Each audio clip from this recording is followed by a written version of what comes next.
Hello, everybody. My name is Sarah, and I am the founder of the Caregiver Hub. And today I just decided to jump on and do a very impromptu live stream. Never done one before. Very excited to be here. But I've been watching the Olympics, and I've been seeing some really beautiful stuff happening with the athletes. And I just wanted to share a parallel that I kind of noticed and how it can apply to the professional world.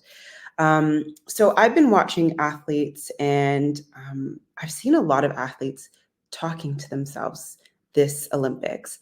And I think it's something that all happened, but it's been very pronounced this time around. And even on Instagram and TikTok, I've seen a lot of people take these clips and slow them down and like caption what they were saying, or people who are really good at reading lips will put captions of what these athletes are saying to themselves. And it just made me remember so many articles and research and work I've done about self-talk. I myself was actually a competitive track runner for about 11 years. So I'm very familiar with self-talk. But to be quite honest, I can't say my self-talk was positive back in the day when I was actually competing.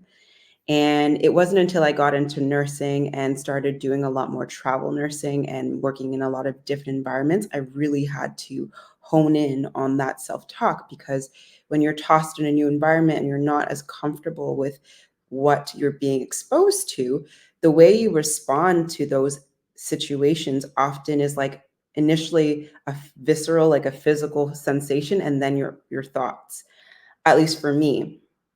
And I had to remember that the way I speak to myself impacts the way that I show up when I'm in stressful situations. So, watching these athletes go through the process of being in one of the most stressful situations that they might experience as athletes, it made me reflect on some of the really stressful and life-changing experiences I've had as a nurse, and some of the interviews I've done with nurses or doctors who've shared their experiences with me about stressful experiences that they've had. And I bring all of this up because it makes me think about when I'm a nurse and I am in a situation where I might have to give CPR. The way I talk to myself is going to be really important. So if I can slow down my thought process, my breathing, and slow down my heart rate, the adrenaline, and remind myself, like, you know what you're doing, you're going to be fine. Just take it one step at a time. That kind of reassurance, self-belief, that kind of empathy and compassion for myself is going to push me a lot further than if I were to berate myself, like, come on, you know this, don't mess it up, all this kind of stuff, right? So I really wanted to bring that up. It's all stuff we know, but I just keep seeing that with athletes this year in 2024. So many athletes are speaking to themselves in such a beautiful manner. And I hope that we can see these same parallels happen in professional environments, in healthcare, in the office as a CEO, in mergers, whenever you're interacting with people or in situations where you have to make split decisions. I'm curious. I'm wanting to ask people to take a personal self inventory and take the time to reflect on times that have been stressful. How did you talk to yourself in those moments? Were you berating yourself? Were you calm? Were you encouraging?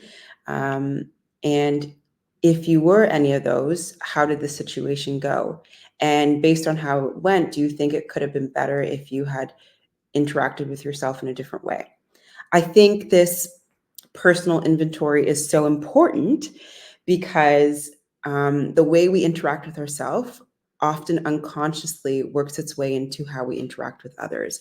So I've been doing a lot of work on leadership techniques and working with people and nurses and hospitals to try and build programs where we can focus on interprofessional communication, intercultural communication, on all of that. But if we are not even aware of our own self-dialogue, it'll be very difficult to improve the way you interact with others.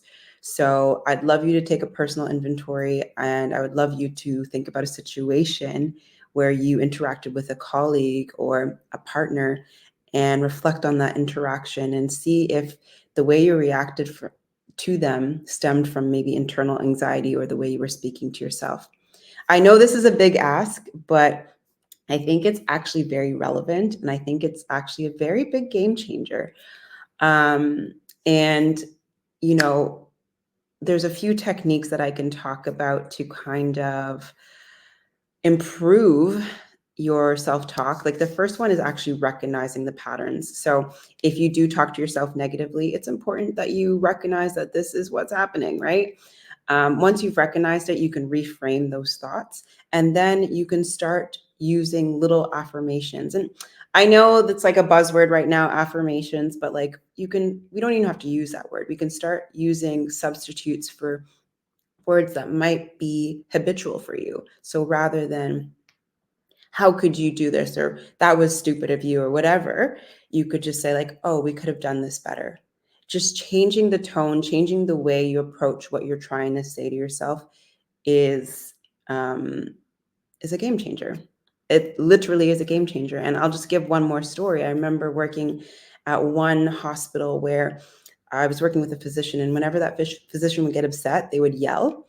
And for me, it wasn't just like a yelling, like, where is this patient? It was like, oh, you have done this wrong. And it was very belittling. And initially, when I started there, I would almost freeze because I felt like I was being attacked. So I had to condition and reframe that type of situation for myself. I had to reflect on what I was telling myself about myself when I felt yelled at and berated.